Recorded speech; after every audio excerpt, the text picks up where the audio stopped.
Welcome, curious minds, to the Uncanny Valley podcast. This is where we take sources you provide, often unexpected ones, and really dig in to find those surprising facts, those insights you might otherwise just skim over. Today, we're embarking on a really fascinating journey. We've got a stack of excerpts from, well, a classic, Charles Dickens's The Pickwick Papers. Now, you might just think of a novel like this as, just a story. But what if we treat it differently, like an ethnographic study, basically observing it like it's a real society, a real culture? It's amazing how much it can reveal about human nature, about societal quirks, individual motivations. It's almost a shortcut to getting really well informed about an era, and maybe ourselves too. That's a great way to put it. These aren't just tales. They are incredibly vivid snapshots, aren't they, of 19th century England, its people. And they're full of observations that, honestly, still feel relevant today. Our mission here really is to pull out the most important nuggets of knowledge from this huge narrative. We want to get at the why behind the what, why these characters do these odd things, why these incidents happen, and we really want to encourage you listening to think critically about it all. Exactly. So if you're ready to explore a world that's, well, familiar in some ways, people are still people, right? But also delightfully strange because of its time. Let's unpack these pages. Let's see what insights jump out. Okay, so Section A. The Pickwickian spirit. We should probably start right at the beginning, shouldn't we? The creation of the Pickwick Club itself, it's founded on something that sounds, well, I'm all comically specific. It really sets the tone. Oh, absolutely. The club's formal purpose, and they actually recorded this on May 12, 1827, in their transactions, was for speculations on the source of the Hampstead ponds, with some observations on the theory of tittlebats. Tittlebats. Tiny little fish. Exactly, tiny fish. I mean, think about that. This isn't like grand, earth-shattering science. It's this very earnest, almost endearingly eccentric scientific look at something incredibly mundane. Trivial, even. But it tells you so much about the founders right away. Their curiosity, yes, but also this slight, maybe naivete about the great discoveries they think they're going to make. Dickens is basically setting the stage, showing us these observers who might focus on the peculiar rather than the profound sometimes. And it's not just the topic, is it? It's the people. The founding members themselves, their ruling passions, as Dickens calls them, they immediately shape how they see the world. You've got Mr. Samuel Pickwick first, the general chairman, the guy who presented the Tittlebat paper. He's kind of the observance center. Right. Then there's Mr. Tupman. The text is so explicit about him. His soul had known no change. Admiration of the fair sex was still its ruling passion. Just that one line. And you get him, don't you? He's not really there for the ponds or the fish. He's looking for, well, romantic opportunities. Yeah, definitely. His observations are going to be filtered through that lens, which, as we'll see, gets him into some scrapes. And then Snodgrass, the poetic one, described as poetically enveloped in a mysterious blue cloak with a canine skin collar. You just know he's waiting for some grand emotional moment to write about. Always ready for inspiration. And finally, Mr. Winkle, the sporting gentleman. In his new green shooting coat, plaid neckerchief, he's supposed to be the active, outdoorsy one. And this is pure Dickens, isn't it? Yeah. These details aren't just fluff. They frame everything. Snodgrass sees poetry. Winkle sees, or tries to see, sport. Their passions, their biases, they dictate what they notice and what they completely miss. It's a fantastic way to show how subjective observation really is, even when you think you're being scientific. Which leads us straight to Pickwick's own method, that famous notebook. It's not just paper, it's like an extension of him, isn't it? Always ready. Always ready. He's relentlessly empirical, even when things get completely absurd. That scene with the coach driver is perfect, isn't it? Yeah. Pickwick asks the fare, and the driver just throws out this ridiculous number, 42 shillings. And Pickwick's first instinct, reach for the notebook. Exactly. And when the driver repeats it, Pickwick just noted down the fact forthwith. No questioning, just record the data. And it gets better. He asks how long the horse is kept out. The driver says 2 or 3 weeks. Weeks. Just impossible. Completely preposterous. But again, out comes the notebook. Pickwick, genuinely amazed, writes it down as if it's gospel truth. Classic Pickwick. It shows that initial, almost pure commitment to just observing, just recording, no matter how unbelievable it seems. It's like the act of writing it down makes it real for him at that moment. Right. It's this almost blind faith in documentation itself. And that really makes you think, doesn't it, about today? We're swimming in information. Data is everywhere. Constantly. So what does this relentless note-taking tell us about how we deal with it all? Is just having the information enough? Is it inherently valuable? Or does the context, the interpretation, actually checking if it's true, does that define its worth? I think Pickwick's early adventures kind of hint at the answer. Raw data, without any critical filter, can be more than misleading. It can be downright comical or even dangerous. Yeah. The value isn't just in collecting it, it's in understanding it, making sense of it, validating it. Exactly. It's about knowing what the dust means, not just collecting every speck. A lesson we're still grappling with, I think. Okay, section 2. So from their sort of sheltered scientific bubble, the Pickwickians are thrown into the real world, the bustling, messy city. And who do they meet almost immediately? Ah, Mr. Alfred Jingle. Yeah. A true master of, well, verbal smoke and mirrors. His way of speaking is just extraordinary, isn't it? Rapid fire, broken sentences. It's like a performance. A torrent of words that seem disconnected. Rushed into wine shop, wrote it down, back again, whiz, bang another idea, wine shop again, pen and ink back again, cut and slash noble time, sir. It's dizzying. It is. It's designed to overwhelm you, isn't it? To stop you thinking critically just by the sheer speed and volume. He creates this impression of urgency, of having all these brilliant ideas. But when you actually try and parse it, There's often nothing really there. It's like a linguistic magic trick.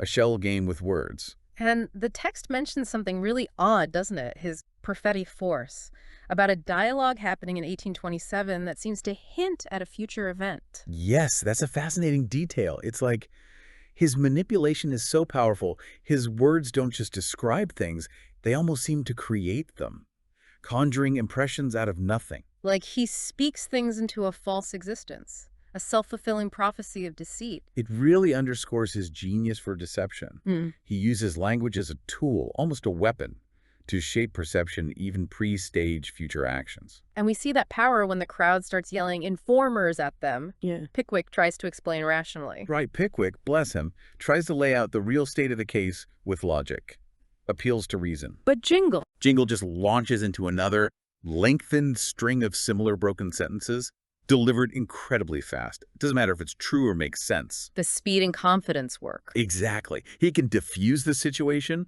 or twist it to his advantage just with sheer bluster.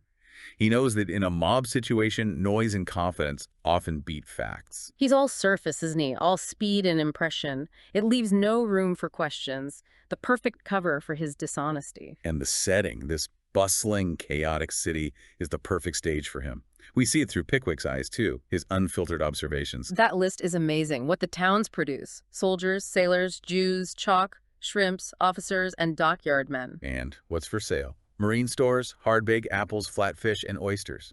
It's not neat, is it? It's a jumble. A real mix of humanity and commerce. Just teeming with life, raw. It reflects that vibrant, messy urban reality. Oh my God. And then Pickwick's observation about the military. Ah, yes. The lively and animated appearance, occasioned chiefly by the conviviality of the military. Which he follows up with that incredible line. It is truly delightful to a philanthropic mind to see these gallant men staggering along under the influence of an overflow both of animal and ardent spirits. It's hilarious, but also quite telling. Very telling. There's an innocence in how Pickwick describes it, almost like he approves, despite the obvious public drunkenness. It shows what was considered, well, normal or even spirited back then. Dickens uses Pickwick's innocent eye to gently satirize it all. He shows the reality, but also Pickwick's own benevolent, maybe slightly uncritical view. And it really makes you think if even the meticulous Mr. Pickwick can be swayed by appearances or overwhelmed by a flood of words. How easy is it for others to fall for someone like Jingle? Exactly. It brings home a timeless point, doesn't it? In a fast-paced world, charisma, even if it's fake, and just a sheer volume of words can often trump substance. First impressions count? Maybe too much. It's a lesson in discernment that's just as relevant now with social media and everything as it was then. Be wary of the Jingle effect. Okay, moving on. Section 3. From the city's chaos, the Pickwickians head to the countryside. Dingley Dell.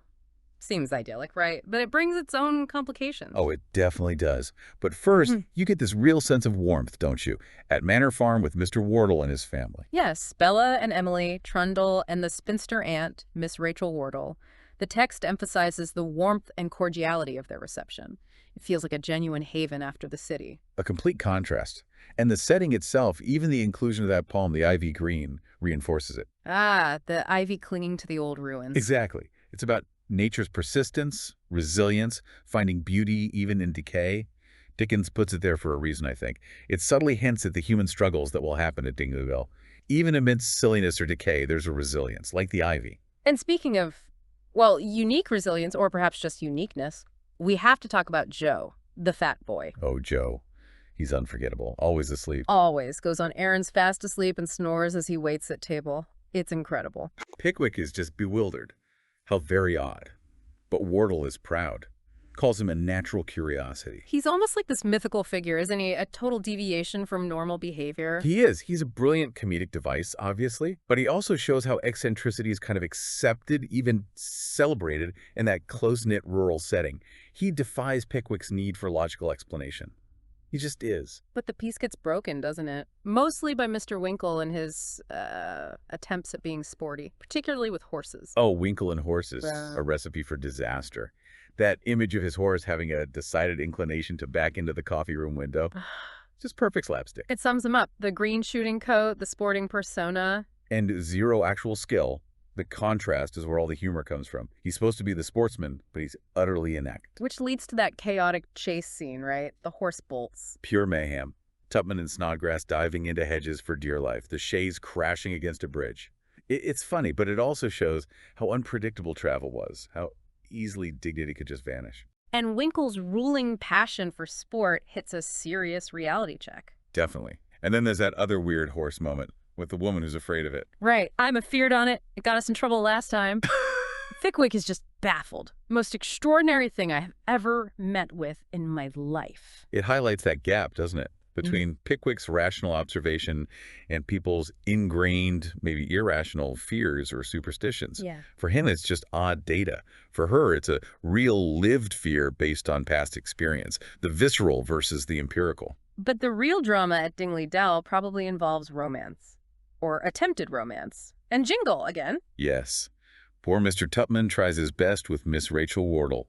It's quite earnest, but also incredibly clumsy. She gives him that sarcastic smile at first. But then maybe seems a bit swayed by his passionate glance, his declarations, "Oh, Rachel, say you love me," are just so over the top, almost like a schoolboy's crush. It's almost a parody of courtship. Shows how easily people can be taken in by flattery, even clumsy flattery. But Jingle takes it to a whole different level, cold calculation. He sizes her up immediately, doesn't he? Figures out she has a small independence. Instantly. And decides to lay siege to the heart of the spinster aunt. His actions are swift, decisive, and utterly deceptive. That moment where he laid his finger on his lips mysteriously, walked in, and closed the door. Chilling, really. Pure manipulation for money. No feeling involved at all. None. And his final trick to win her over is genius in its awfulness. Yeah. He uses Joe, the fat boy. He makes up that story about Joe being a threat.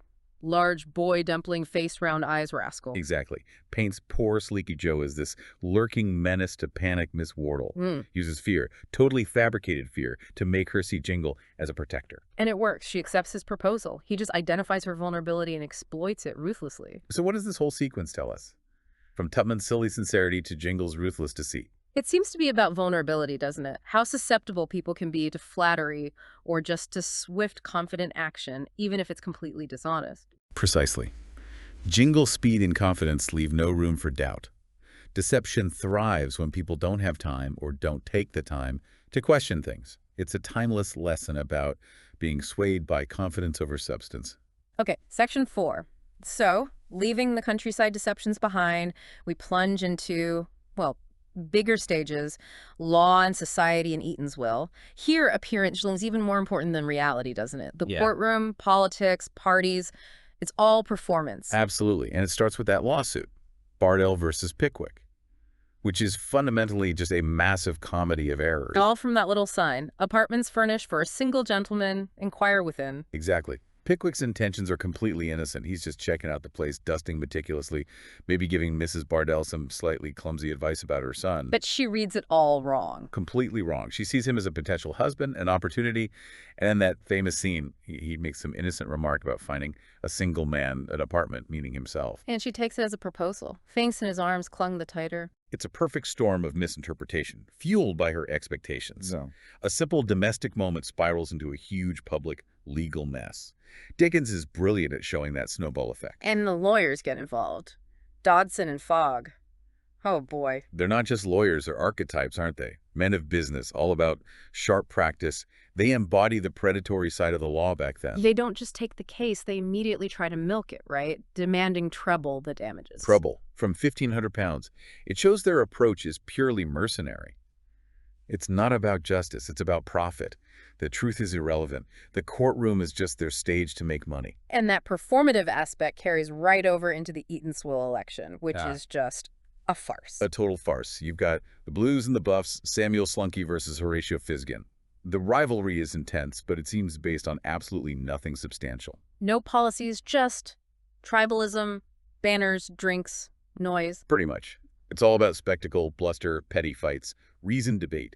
Forget it. And the local newspapers fan the flames constantly. The Gazette and the Independent. At each other's throats, each painting their candidate as a hero and the other as a villain, using wildly sensational language. It's a perfect satire of partisan media. And the editor of the Gazette, Mr. Pott, him and his wife, they're quite something. Oh, Pott is so pompous. The press is a mighty engine, sir. He truly believes he's shaping the world. Even while his own marriage is a disaster zone, with Mrs. Pott having hysterics and wanting him to horsewhip people. Dickens nails the hypocrisy. Yeah. The powerful press, run by petty, flawed people. And the election tactics themselves are ridiculous kissing babies, the bands playing or not playing as protest. And that random shout of muffins during a speech. It perfectly captures the absurdity. Politics reduced to pure performance, noise, empty gestures. It's funny, but also a bit unnerving how easily substance gets lost. Which feels like a good lead-in to the next big performance.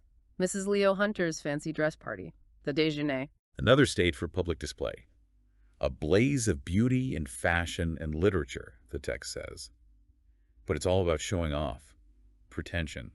Authenticity need not apply. The costumes alone tell you that. A sultana, a field marshal's uniform, the boots accepted. That detail about the boots, it's perfect. It punctures the illusion. And poor Tupman, stuffed into some outfit, undergoing distortion, just trying to look relaxed.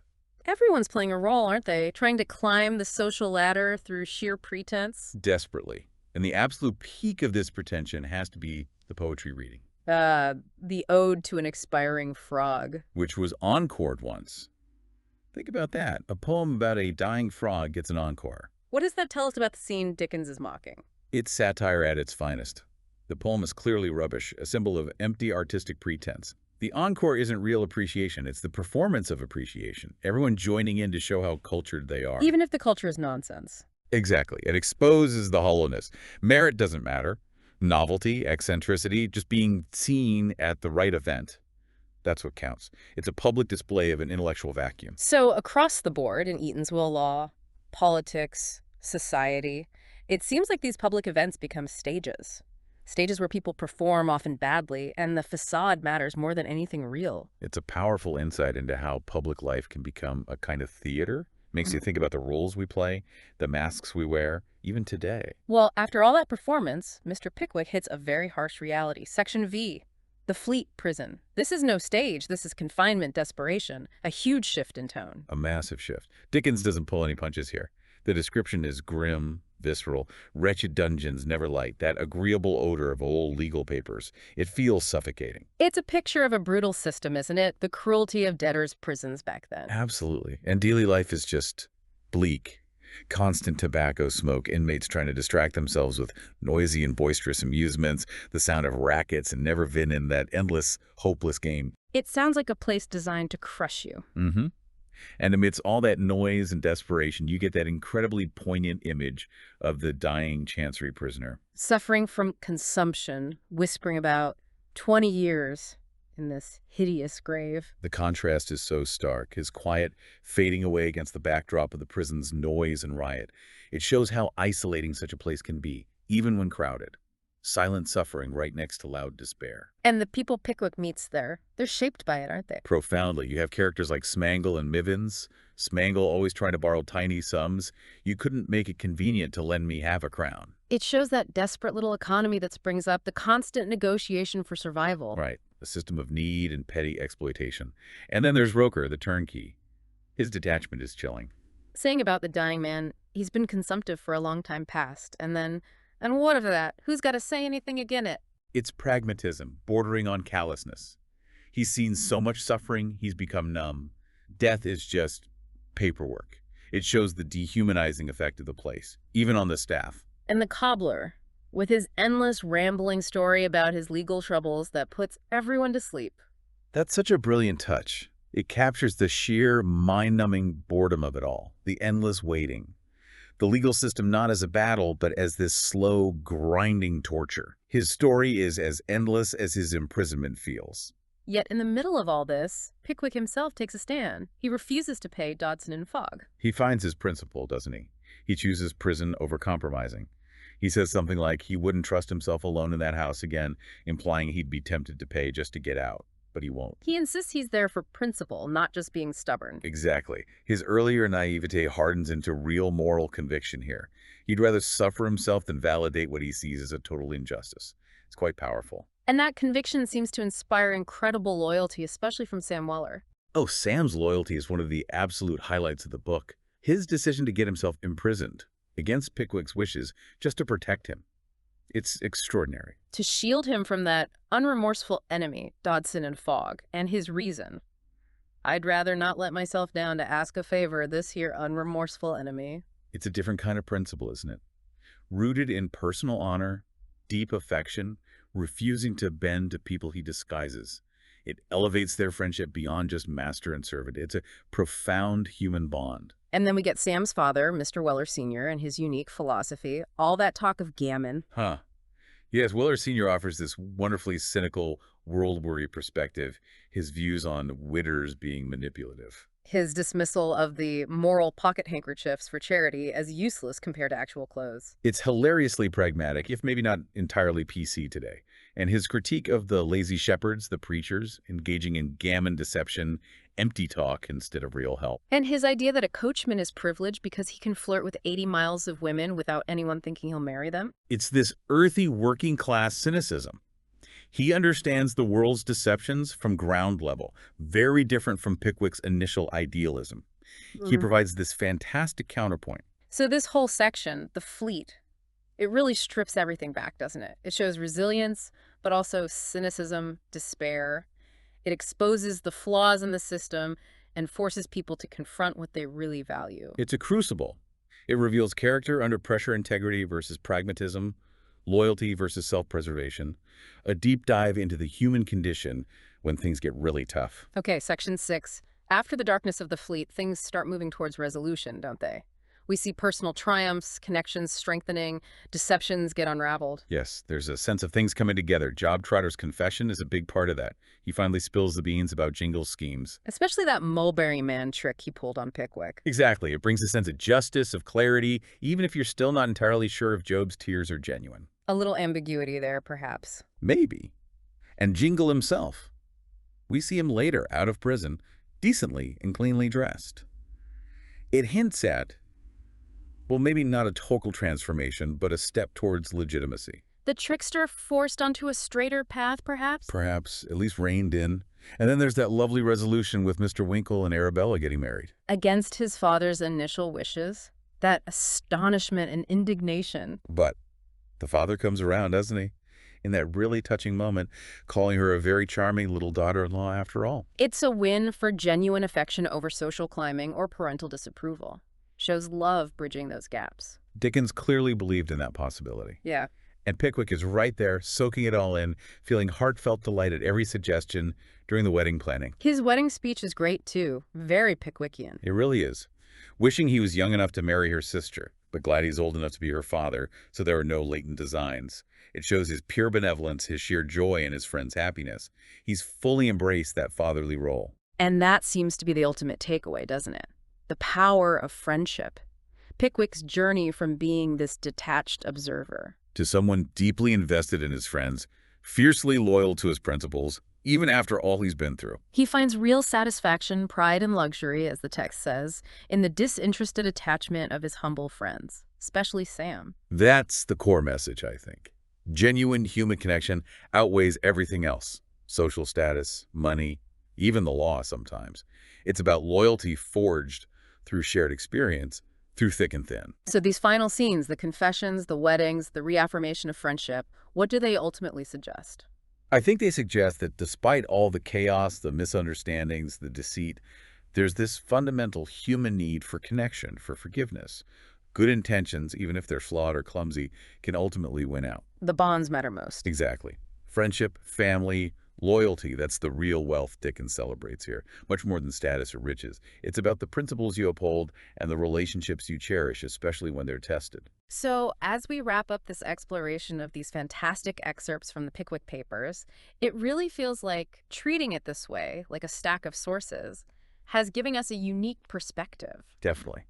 It's opened up this window into the human condition that feels surprisingly timeless, hasn't it? We've seen how curiosity, even if it starts out focused on, well, tittlebats, can lead to incredible adventures and real learning. We've seen society being absurdly rigid one minute and surprisingly forgiving the next.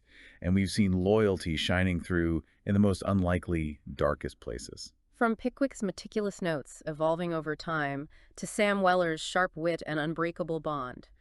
These characters, their experiences, they tell us so much about what makes us tick. They really do.